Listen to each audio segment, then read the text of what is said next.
My name is Tommy Pickles. I was born in 1988, and honestly, I had a lot of problems growing up. Recently, my past, or more accurately, my imaginary friends from when I was a kid, have come back to haunt me. My cousin Angelica is a few years older than me, and she was just committed to a psychiatric hospital in the spring of 2019. She claimed that she was seeing people that never existed. Well, technically never existed. One of the last things she said to me before she was admitted was that the twins, Phil and Lil, were following her everywhere she went. They were telling her that everything from our childhood was real and that ending her own life would stop the hallucinations, but it wouldn't just end her life, it would end all of our lives. The thing is, there were no twins, there was no Chucky, and I never had a brother Dill. Okay, I guess I should explain a bit. When we were little, and I mean really little, she was like 4 and I was only 1 at the time. She had this idea that there were more kids than just me as a baby. She claimed that the DeVilles had twins and lived on the same street as our families. There was a little boy named Chucky that was also our cousin, and eventually I had a brother. Growing up, we were really close, so eventually I started playing along with her and the others, and I started seeing them all too.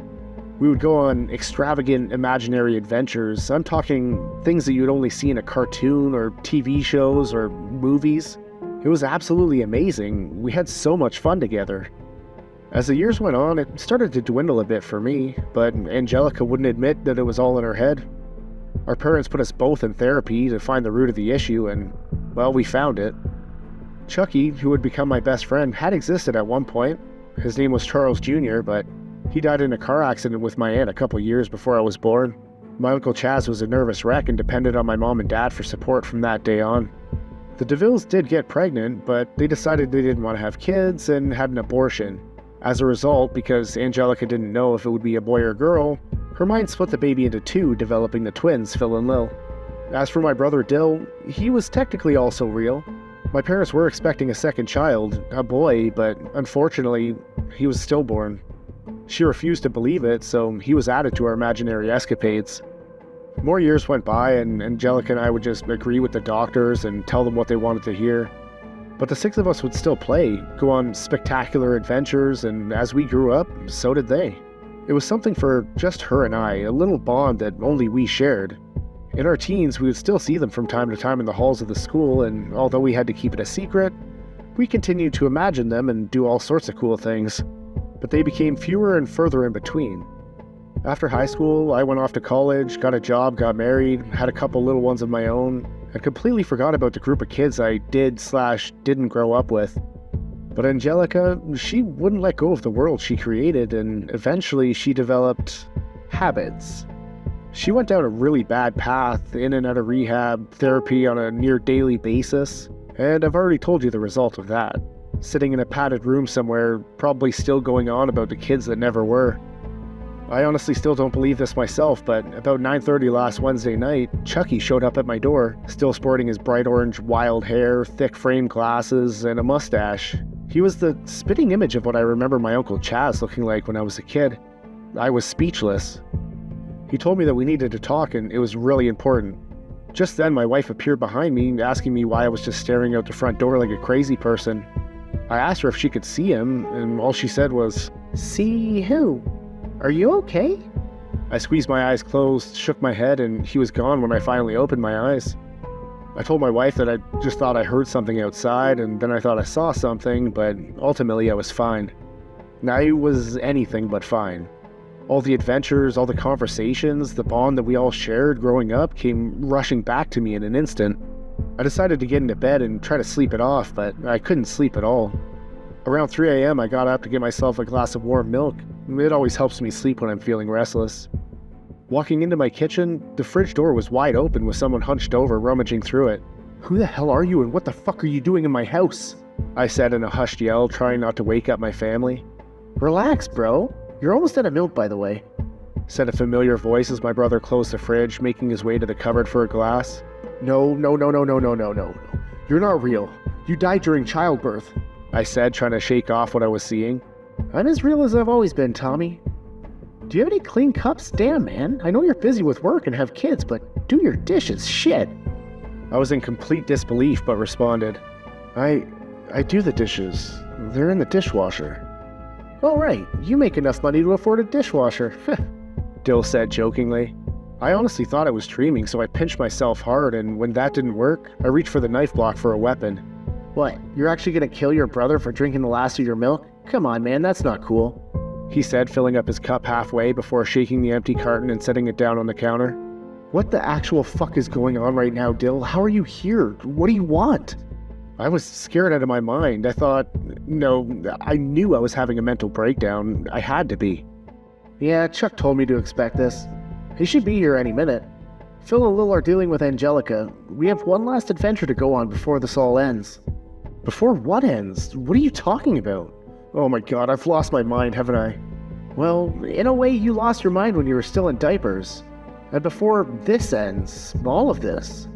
All the adventures, all the fun. We had lots of fun as kids, didn't we? Just then a knock at the door startled me and I dropped the knife that I was still holding. Dill watched it hit the floor and with a chuckle he said, "Ah, there's Chuck now. I'll get the door. Just sit down and try to relax, bro. We'll explain everything." I sat down at the kitchen table in absolute shock as Dill let Chucky in. Chuck walked into my kitchen with a smile on his face and said, "Hey, Tubby. Sorry about earlier. I didn't mean to freak you out." "No, it's all good, man. It's nice to see you. Both of you. Can you guys please tell me what the hell is happening right now?" Chucky sat down beside me and let out a sigh. "It's Angelica. She's gonna end her life soon, and we have to make sure that doesn't happen. We have to get her out." "How could you possibly know that?" I asked. "And even if you're right, she's in a mental hospital under constant supervision. I doubt we would even be able to get in to see her, let alone get her out." "That's where we need you. You can get us in, and you're the only one who can convince her that we are real. We do exist." Dill started. "He's right. You're the last one of us she still believes in. That's why we're here." Chuck added. "What? Still believes in? What are you saying? This doesn't make any sense. I know what happened. I know none of you are real. Chucky, you died when you were 2. And Dill, you never breathed fresh air. And the twins? They were barely an embryo. This isn't happening right now. I'm dreaming or I'm just as fucking crazy as Angelica." I didn't even realize I was yelling when my wife called down, "Babe? Who are you talking to?" My head snapped towards the sound of her voice as I heard her footsteps softly coming down the stairs. "Oh shit, you two have to hide, quickly," I whispered, frantically turning back to my brother and best friend who didn't only hide but had completely disappeared. My wife rounded the corner and our eyes met. No one. I couldn't sleep so I came down to get some more milk." I looked directly at the now empty glass of milk that Dill had poured. "I guess I was just thinking out loud, sorry. I didn't mean to wake you up." I tried my best to explain. "Okay, are you sure you're feeling alright? Maybe you should take tomorrow off and get some rest," she said with a worried smile on her face. "Yeah, I think you're right. I've been thinking a lot about Angelica tonight, and I might drive up to see her this weekend if that's cool," I said, picking up the glass of milk and setting it down in the sink, my eyes darting all over the kitchen hoping I wouldn't see Chuck or Dill quietly hiding around a corner somewhere. "Yeah, of course. She's your family too. I can handle the kids. Is she okay?" my wife asked sympathetically. "I'm not sure. I just have a bad feeling. That's why I feel like I need to go see her, I replied. "You can head up. I'll be right behind you, okay?" "Okay, babe. Just don't be too long. You clearly need some sleep," she said as I watched her head back upstairs. I turned around and saw that I was completely alone. I knew what I saw, but was it a dream? I sat back down and buried my face into my arms folded on the table, and I heard Dill whisper, "Meet us tomorrow. We'll be at the park we used to play at when we were kids. We'll go over the plan there." My head shot up, but I was still alone in my dimly lit kitchen. "What? Wait, what time? You gotta give me more info than that." I waited for a reply, but got nothing. After a few minutes of silence, I made my way upstairs and curled up next to my wife. In what felt like a blink, it was the next day.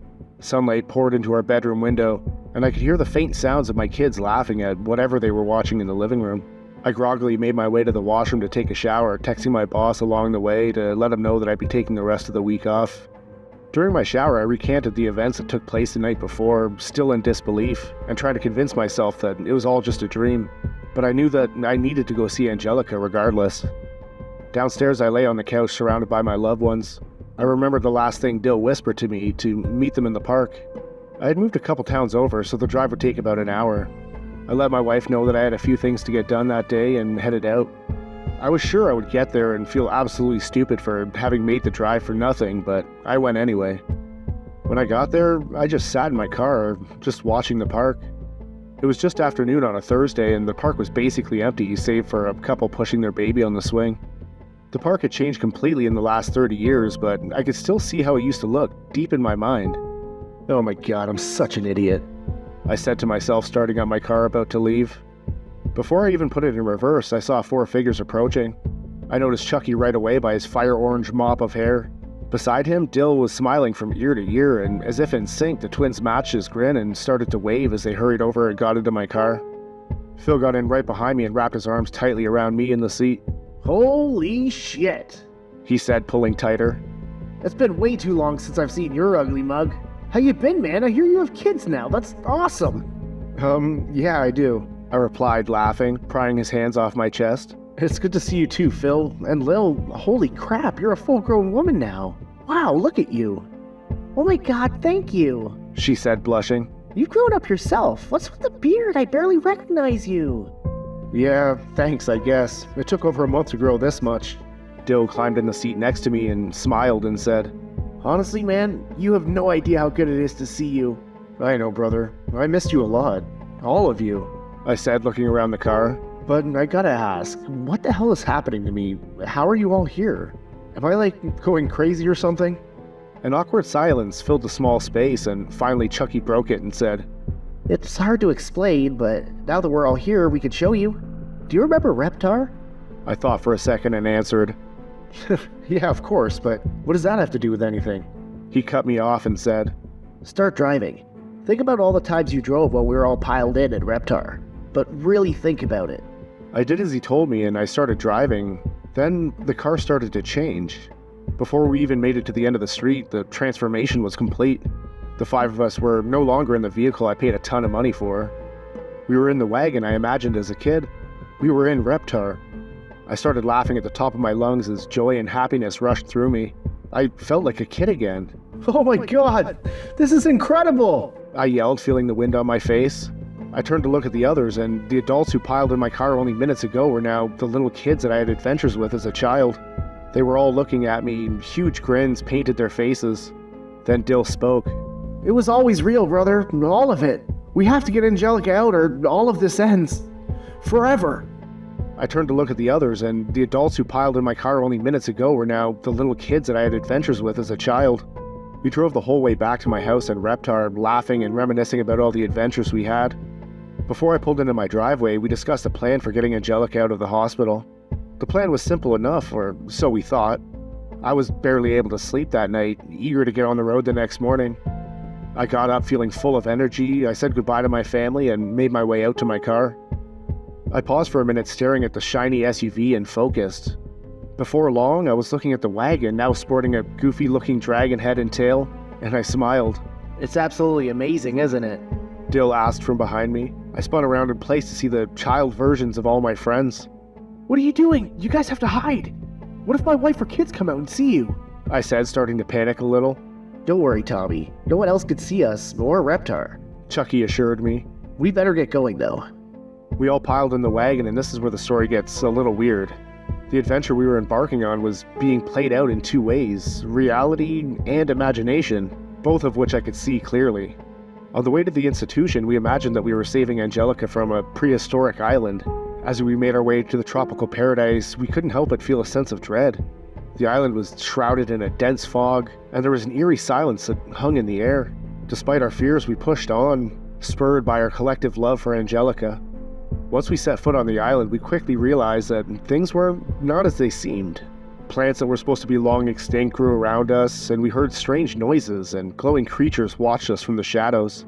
We imagined that the island was home to an ancient civilization, one that had long ago been sacrificed to a powerful deity. The creature known as the Crimson One now slumbered deep beneath the island, and it hungered for new sacrifices. And the next sacrifice was Angelica. I felt all this through imagination, but the reality was, we'd arrived at the hospital, and as we walked through the corridors, we heard whispers and eerie moans from the patients. There was a thick, oppressive air in the building, and the creatures that watched us were doctors and nurses eyeing me down as I made my way to find where they were keeping her. As we reached Angelica's locked room, we peered through the window and found her sitting alone in the corner, staring blankly at a wall. She didn't react to our arrival or our attempts to get her attention. Then Chucky started to flicker as we realized that something was definitely affecting Angelica's mind. We decided to search the hospital for clues and found out that Angelica's doctor was experimenting with a new form of psychotherapy, which involved wiping away any memories from a person's mind. Angelica had endured this treatment, and that's why she no longer recognized us. We knew we had to act fast to save her before she forgot all about us and we disappeared from her mind forever. In our minds, Angelica had been lured to the island by a group of treasure hunters who wanted to plunder the ancient civilization's wealth.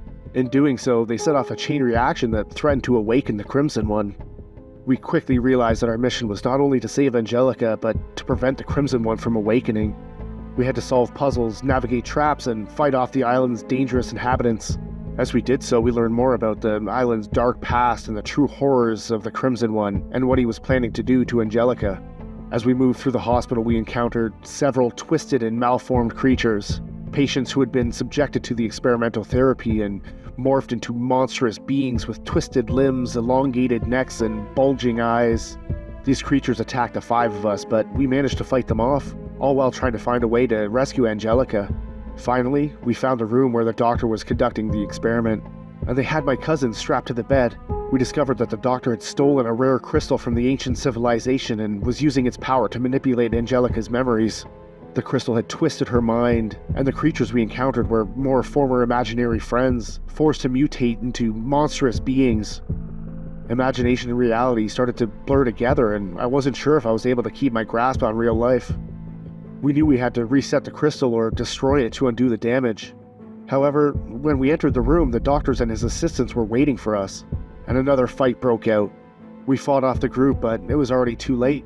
The Crimson One had awakened and emerged from its slumber. It was a horrifying, blood-red creature with long, spindly limbs and gaping maw filled with razor-sharp teeth. It roared as it readied itself to attack our group. Just then, Angelica jolted awake, looking livelier than I've seen her in years. She looked around the room and was vibrantly happy to see all of us just the way she remembered.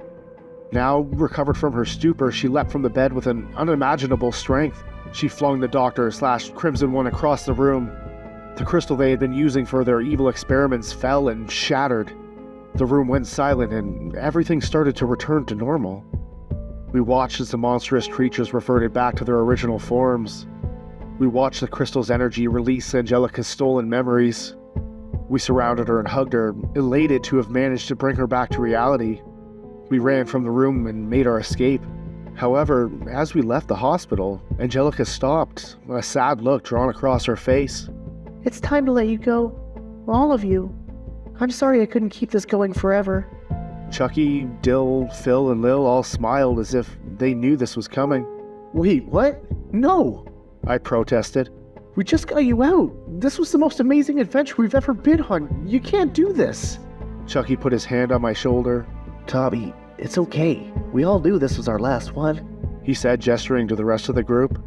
Angelica needs us if she's gonna have any sort of normalcy in life. So, this is just it then? What happens to all of you? You just disappear forever? And what am I supposed to do? I just got you all back. I felt tears building up behind my eyes as I said this. It's not just us, Tommy. You're coming too, Dill said as he slowly became transparent. Just then, all of Angelica's real memories started to fill my mind. The car accident, the abortion, the stillbirth, and her memory of me, passing away in the night from sudden infant death syndrome, only a week after my parents brought me home from the hospital. The memories I had of high school, college, getting married, having kids, they all started to slip away. She kept her memory of me alive all these years. She imagined me getting married, having kids, and my own life. But it was just that. Her imagination. No, please, I said softly. I don't want to go. Angelica wrapped her arms around me and I watched as our friends disappeared behind her. You were always my favorite, and I'll never forget you. She whispered in my ear. But I can't play anymore. I love you, Tommy. And with that, I too disappeared deep into Angelica's lost imagination.